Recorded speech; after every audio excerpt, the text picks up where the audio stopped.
And guys, isang magandang umaga.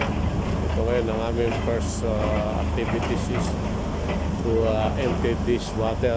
Dahil dito kami mag-install ng tire rod guys. So ngayon, pinapumping out namin yung tubig para matuyan din.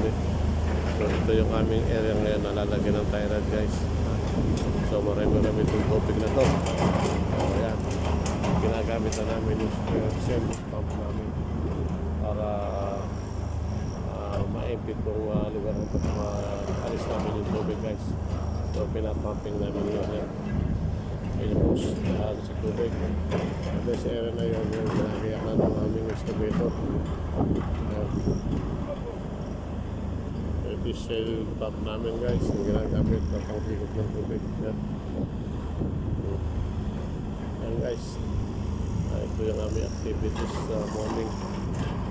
Papahigop kami ng tubig. So meron na yun, nileleveling na ron at nung backloop. So pag natapos din sa lugar na rep na alis na namin yung tubig, ileleveling na rin namin itong area na to. So siguro mga 30 minutes lang ito guys, tapos na to, or 45 minutes tapos na itong pagpapumping ng tubig dito. Tuloy-tuloy lang ito guys hanggang sa matapos. And then yung tire rod ayun, nasa taas na ano namin, ilalagay na rin ito, bubuhatin ng crane. Ayun yung crane sa taas guys. Ando na rin yung truck sa taas. So pag na-prepare namin itong ibaba, bubuhatin na natin yung tire rod na pababa rito.